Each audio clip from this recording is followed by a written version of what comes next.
మీ అబ్బాయి సూర్యని అరెస్ట్ చేస్తున్నాం సార్.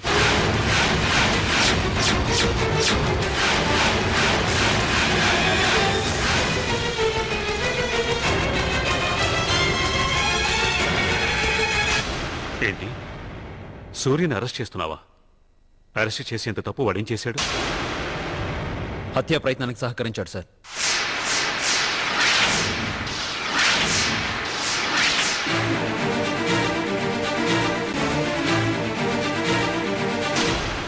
హత్య ప్రయత్నానికి వీడు సహకరించడం ఏంటి? అయినా సూర్య గురించి తెలిసి ఎలా అనుమానిస్తున్నావు? అనుమానించడానికి ఆధారాలున్నాయి. ఆ రోజు గంగను ఎత్తుపోవడం ప్రమాదం కాదు, it's a pre plan murder.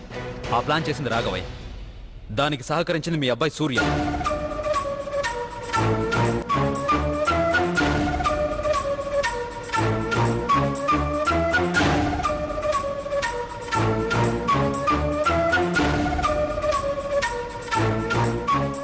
అసలు వీళ్ళు చంపాలనుకున్నది వేణుగారిని. ఆ టైంలో సడన్ గా గంగడ్డు వచ్చేసరికి ఆ ప్రమాదం గంగకు జరిగింది సార్. జగదీష్ చెప్పేది నిజమా? నిజం చెప్పు, లేకపోతే నరికేస్తాను. నువ్వు రాఘవయ్య వేణును చంపాలని ప్రయత్నించారా? ఆ ప్రయత్నంలో గంగ గాయపడిందా? చెప్పరా, చెప్పు. నాకేం తెలియదు నాన్న, నాకేం సంబంధం లేదు నాన్న.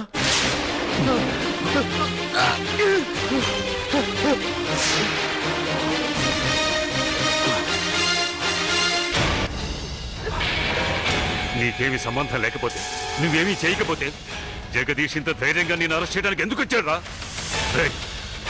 గంగకి ఇలాంటి పరిస్థితి రావడానికి కారణమైన వాడు కన్న కొడుకునే సరే వదిలిపెట్టాను. చంపేస్తాను. చెప్పరా, చెప్పు. నాకేం తెలియదు నాన్న, అంతా అబద్ధం.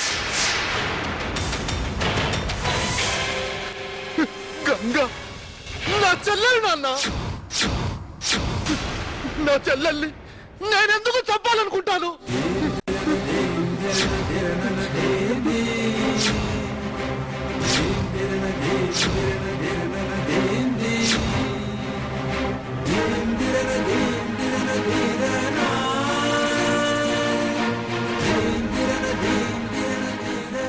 జగదీష్, నీకు తులసికి ఎవరో తప్పుడు సమాచారం ఇచ్చారు. అది పట్టుకుని నిజమేంటో తెలుసుకోకుండా ఇలా తొందరపడ్డం పద్ధతి కాదు. అందరూ కలిసి భలే కథలలేరు. మొన్నటికి మొన్న ఇదే కథ చెప్పి ఆవిడ గారు మా నాన్నని కొట్టింది. ఇప్పుడు నువ్వు ఇదే కథ చెప్పి మా ఆయన అరెస్ట్ చేస్తానంటున్నావు.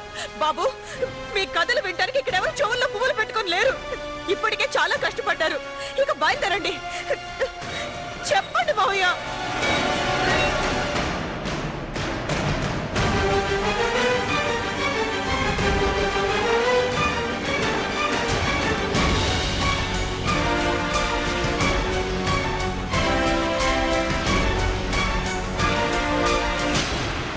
చూడు జగదీష్, భూపతి గారింటికి రావడానికి ఒక పోలీస్ ఆఫీసర్ ఎంతగా ఆలోచిస్తాడో అంతగా భయపడతాడు. ఇలాంటి విషయాల్లో అయితే గేటు దాటొచ్చే సాహసం కూడా చేయడు. ఎందుకో తెలుసా? భూపతి గారు మాటకి పరువుకి ప్రాణం ఇస్తారు కాబట్టి. తెలుసండి. మీరేంటో తెలుసు, సారేంటో తెలుసు. ఈ చుట్టుపక్కల 40 ఊళ్ళలో మీ మాటకిచ్చే విలువేంటో తెలుసు. మీరు నీతికి నిజాయితీకి ఎంతలా కట్టుబడి ఉంటారో తెలుసు. మీ ఎదురుగా నిలబడి మాట్లాడడానికే నాకు ధైర్యం సరిపోదు సార్. అలాంటిది మీ ఎదురుగా నిలబడి మీ అబ్బాయిని అరెస్ట్ చేయడానికి వచ్చాను అంటే దాని వెనక బలమైన సాక్ష్యాలున్నాయి సార్. ఏంటది? ఏంటి మీ దగ్గరున్న సాక్ష్యాలు? మా వాడంటే పడనివాడు, మా ఆయనంటే గిట్టనివాడు ఎవడో ఏదో వాగితే అవన్నీ పట్టించుకుంటారా? ఎదుటి వ్యక్తి ఎలాంటి వాడో ఆలోచించరా? ఆలోచించాను కాబట్టే ఇన్ని రోజులు ఎంక్వైరీ చేశానండి. ఎవడో ముక్కు మొహం తెలియని వాడు కంప్లైంట్ ఇచ్చుంటే నేను అసలు పట్టించుకునేవాడినే కాదు. కానీ ఆ కంప్లైంట్ ఇచ్చింది రాఘవయ్య కొడుకు, మీ మేనల్లుడు జయకృష్ణ.